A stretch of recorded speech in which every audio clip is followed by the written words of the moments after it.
My name is Grace, and for 18 years, I lived with my parents, Lisa and Robert, in a modest two-story house in Minneapolis. We weren't the kind of family that had movie nights or went on exciting vacations, but I figured that was just how my parents were: practical, reserved, focused on work and everyday routines. Mom worked as an accountant, spending her evenings with spreadsheets and calculator in hand.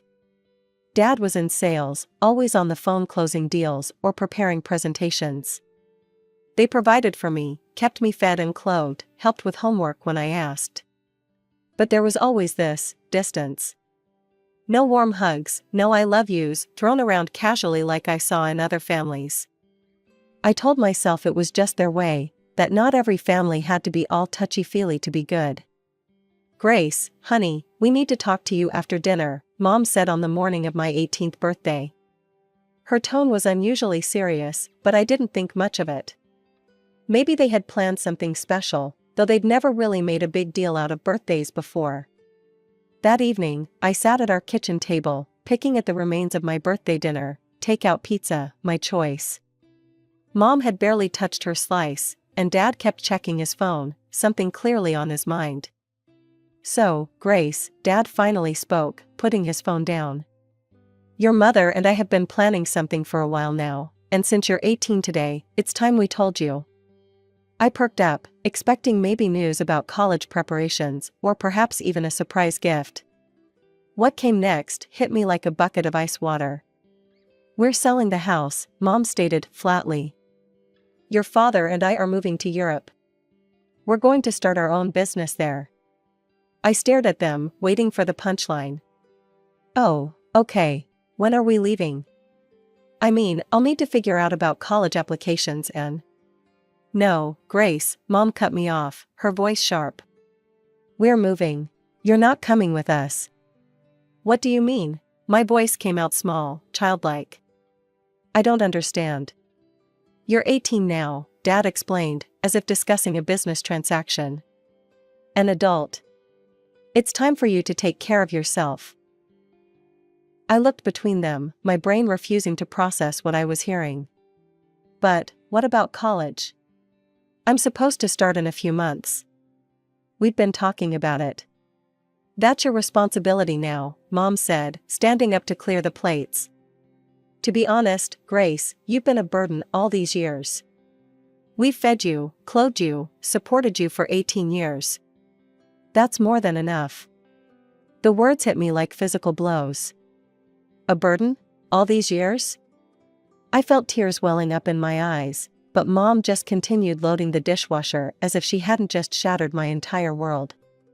"You can stay here until we sell the house," Dad added, his tone suggesting this was some kind of generous offer.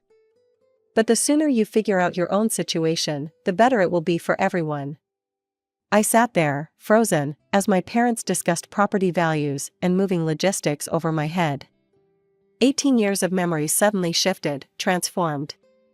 Every quiet dinner, every missed school play, every brief good job instead of a hug, they weren't signs of restraint or different parenting styles. They were signs that my parents had been counting down the days until they could get rid of me. The next morning, I woke up feeling like I'd been hit by a truck. My hands were trembling as I dialed Grandma Eleanor's number. She picked up on the second ring, her warm voice already making me feel a little less lost. "Gracie? Is everything okay, sweetheart? You never call this early." I could barely get the words out, but somehow I managed to tell her everything: the birthday dinner, their announcement, Mom calling me a burden. With each detail, I heard Grandma's breathing getting heavier on the other end of the line. "Those absolute," she muttered something under her breath I'd never heard her say before. Then, in a stronger voice, "Pack your bags, Gracie. You're coming to live with me. Right now." I didn't need to be told twice. I grabbed my largest suitcase from the attic and started throwing in everything I could think of: clothes, photos, my laptop, the few pieces of jewelry I owned. My hands were shaking so badly I could barely zip the suitcase closed.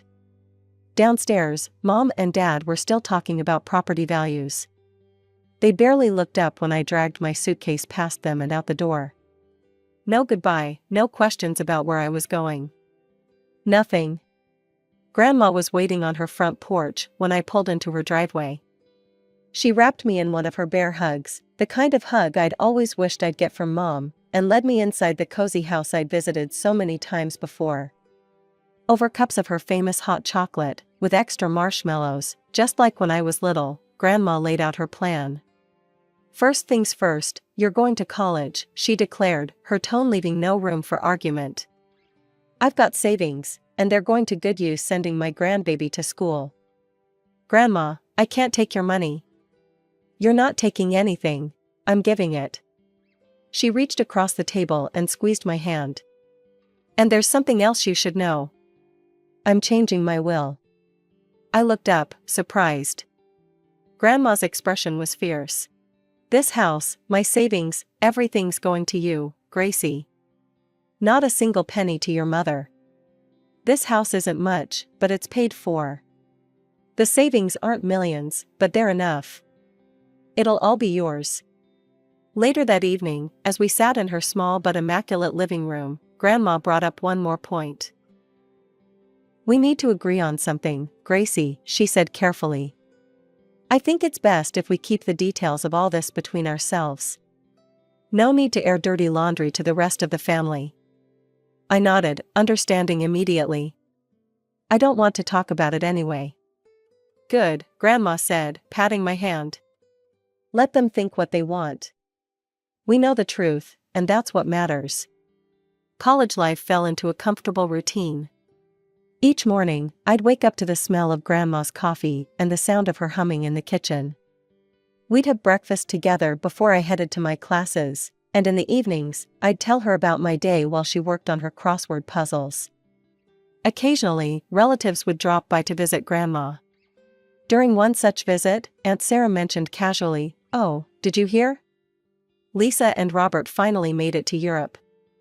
Opened some kind of business there, I hear."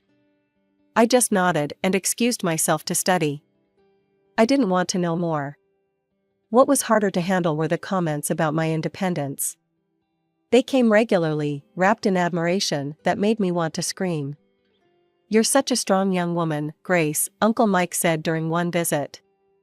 "Taking charge of your life, moving out on your own. Very mature of you."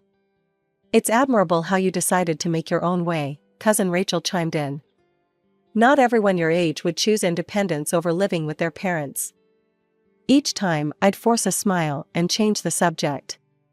It didn't take long to figure out the story my parents had spun, their driven, independent daughter, so eager to strike out on her own that she'd moved out right after high school.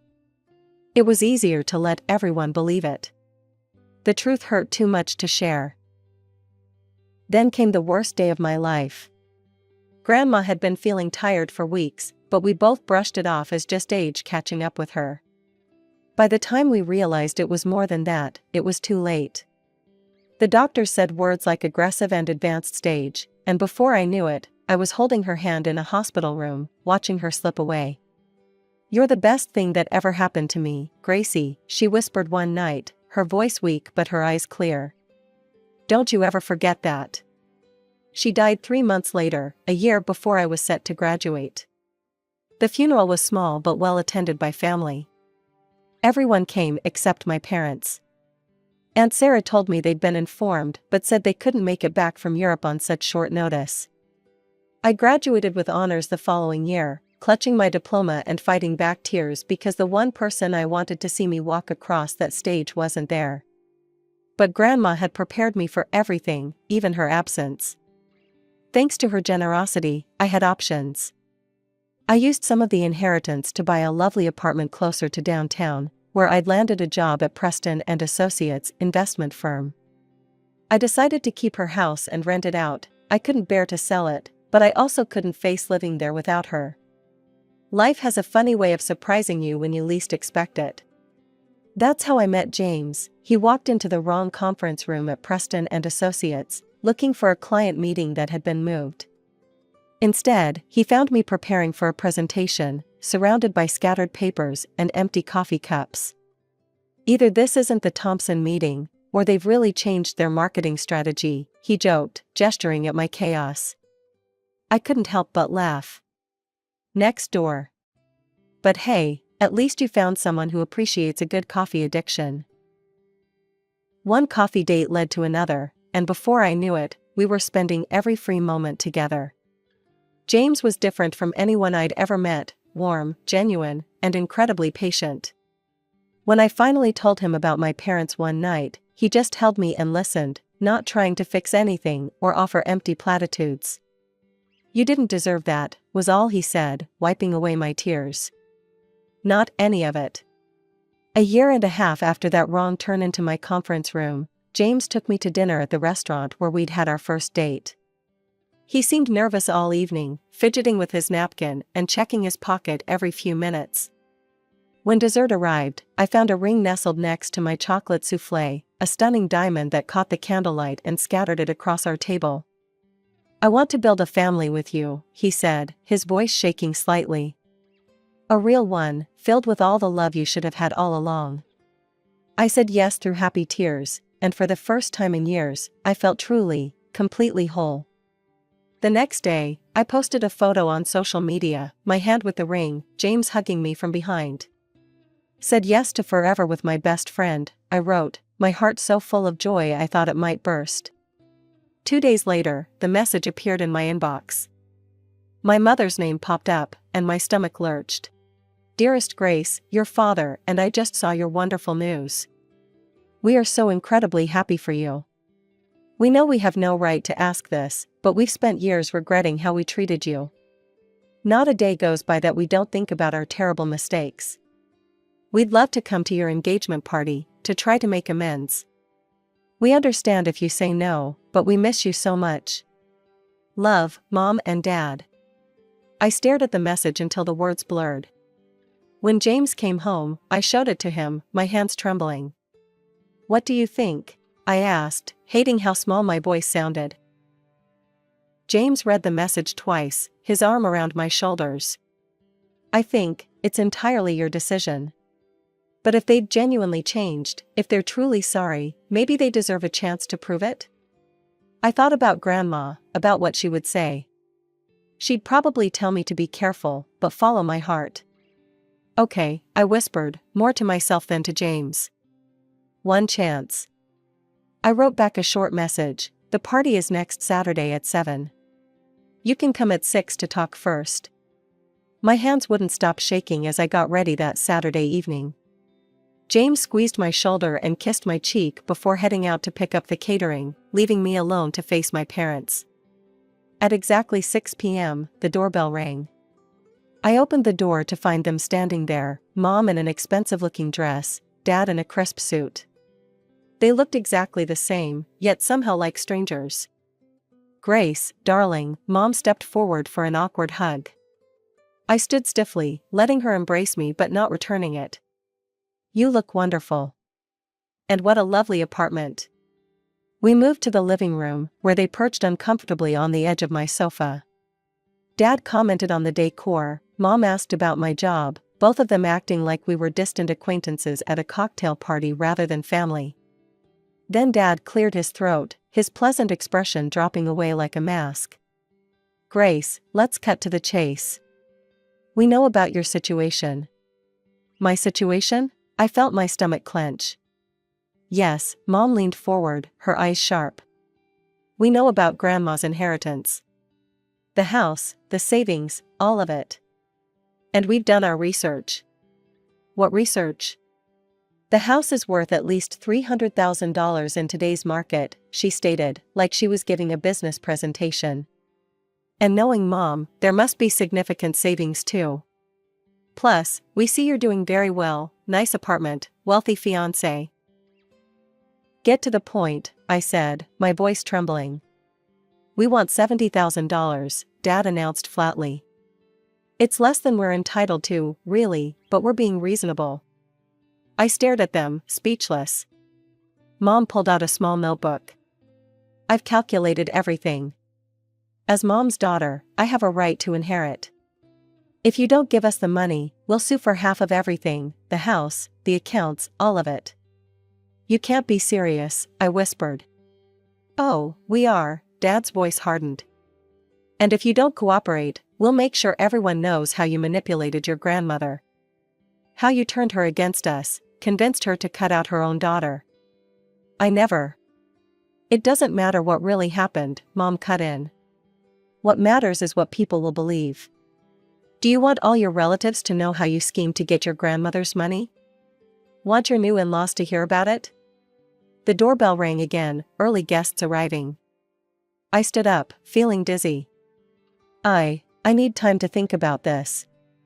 Think fast, Dad stood, straightening his tie. We want an answer soon. They walked out just as James's parents walked in, all smiles and congratulations. I plastered on a fake smile and tried to focus on greeting guests, but my mind was spinning. As the apartment filled with cheerful voices and laughter, I felt like I was watching everything from underwater. The morning after the engagement party, I sat at my kitchen table, staring at my phone. James had gone to work, but not before holding me close and whispering, "Whatever you decide, I'm with you." My hands were steady this time as I dialed their number. Mom picked up on the first ring. "Have you made your decision?" No hello, no pleasantries. Yes, I took a deep breath. "I'm not giving you any money. Grandma made her choice, and I'm honoring it."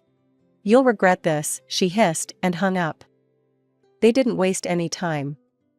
That evening, my phone started buzzing with notifications. My parents had posted a lengthy message on social media, complete with sad-faced emojis and carefully filtered photos of them looking distressed. "Our hearts are breaking," the post read. "After losing everything in Europe, our home, our business, all our savings, we turned to our only daughter for help. But Grace, who was living in luxury with her wealthy fiancé, refused to help her own parents. We are now homeless, moving between relatives' homes, not knowing where we'll sleep next week. How did we raise such a heartless child?"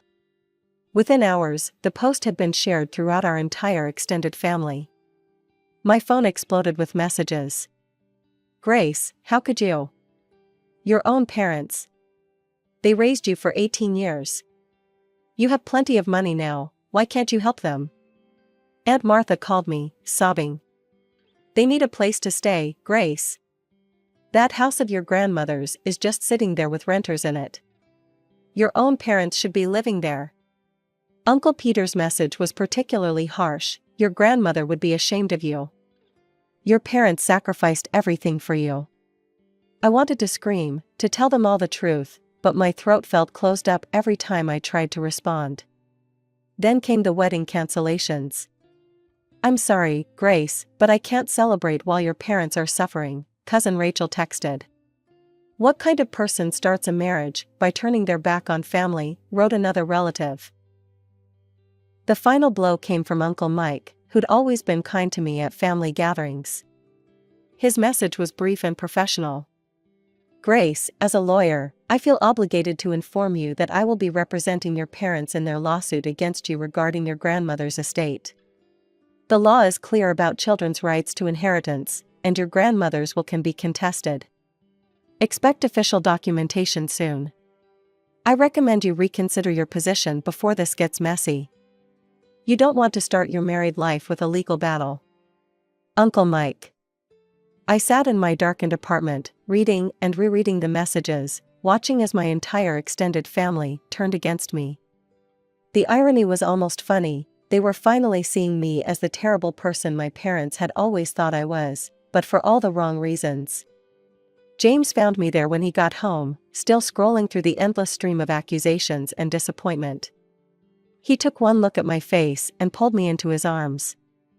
I sat at my computer, fingers hovering over the keyboard. Taking a deep breath, I began to type. "To my family and friends. I've stayed quiet for 8 years about what really happened between my parents and me. I let everyone believe their version of events because the truth was too painful to share. But now I have no choice. On my 18th birthday, my parents sat me down and told me they were selling our house and moving to Europe. They informed me I wouldn't be coming with them. You've been a burden for 18 years, my mother said. That's more than enough. They refused to help with college, refused to support me in any way. I was given until the house sold to figure out my own situation. I didn't choose independence as they claimed. I was abandoned. Grandma Eleanor took me in that very night. She gave me a home, paid for my education, and showed me what unconditional love really means. Now my parents are back, demanding $70,000 and threatening to sue me for half of Grandma's inheritance. They're threatening to destroy my reputation if I don't comply. But Grandma, being the wise woman she was, saw this coming. My hands were shaking as I uploaded the video file beneath my post. Grandma's face filled the screen, looking tired but determined, sitting in her hospital room. Her lawyer, Mr. Thompson, was visible in the background. "Lisa," Grandma began, addressing my mother directly. "If you're watching this, it means you're trying to take what I left to Grace. I knew you would. You're my daughter, and I love you, but your greed has poisoned your heart. I, Eleanor Marie Sullivan, being of sound mind and clear judgment, am recording this message in the presence of my attorney. I want to state explicitly why I've chosen to leave everything to my granddaughter, Grace. 8 years ago, you and Robert threw your own child away like she meant nothing. You refused to help with her education, refused to give her any support. You called her a burden. A burden. Your own daughter, who I watched you bring into this world. Grace never told anyone what you did. She kept your secret, even when relatives praised you for raising such an independent daughter. She protected your reputation while you abandoned her. I'm leaving my house, my savings, and everything I own to Grace. Not because she manipulated me, as I'm sure you'll claim, but because she showed more character in her pain than you've shown in your entire life. This is my final decision, made with full mental capacity and witnessed by my lawyer. Grace is my sole heir. That's all I have to say." The video ended with Grandma's lawyer confirming the date and circumstances of the recording. I added a final line to my post. "I've kept this video private for years, respecting Grandma's wishes to avoid family drama. But now that my parents are threatening legal action and spreading lies, I have no choice but to share the truth. I'm sorry you all had to find out this way." With trembling fingers, I clicked post. The responses started flooding in within minutes of my post. The first call came from Uncle Mike. "Grace, his voice cracked. "I had no idea. My God, I'm so sorry. I'm withdrawing from the case immediately. What they did to you." Aunt Sarah called next, sobbing. "That birthday dinner. I remember bringing you a gift the next week, but your parents said you'd moved out. They seemed so proud of your independence. How could they?" The family group chat exploded with messages of shock, support, and apologies. Cousin Rachel, who'd cancelled her RSVP just days ago, wrote a long message. "I feel horrible about judging you without knowing the truth. Your parents painted such a different picture. Please tell me it's not too late to attend the wedding. I want to be there to support you." One by one, all the wedding cancellations were reversed. Relatives who'd condemned me just days before now reached out with heartfelt apologies and offers of support. Even distant family members I barely knew sent messages expressing their shock and sympathy. "Your place card will be waiting," I told each one. No hard feelings. Through the grapevine, I heard snippets about my parents. They'd moved in with some old friends from their college days, picking up temporary work here and there. Mom was doing bookkeeping for small businesses, Dad taking whatever sales jobs he could find. Their grand European dreams had apparently crumbled long ago. Part of me expected to feel guilty about exposing them, about sharing Grandma's video. But sitting in my apartment the night before my wedding, looking at the photo of Grandma on my mantle, I felt only peace. "You were right, Grandma," I whispered to her picture. The truth did set me free. James found me there, wrapped his arms around me from behind. "Any regrets?" he asked softly. I thought about the scared 18-year-old girl I'd been, packing her bags in silence. About the grandmother who'd saved me with her love and foresight. About the woman I'd become, stronger, wiser, but no longer carrying the weight of other people's lies. Not a single one, I replied, and I meant it. Tomorrow, I'll walk down the aisle surrounded by family who knows the real me, both the pain I've survived and the strength it gave me. My parents won't be there, but the empty seats won't matter. I have everything I need: love, truth, and finally, beautifully, peace. Some people might say I'm heartless for cutting my parents out of my life, for not helping them in their time of need. But I've learned that real family isn't about obligation or guilt, it's about love, support, and truth. And sometimes, the most loving thing you can do is simply let go.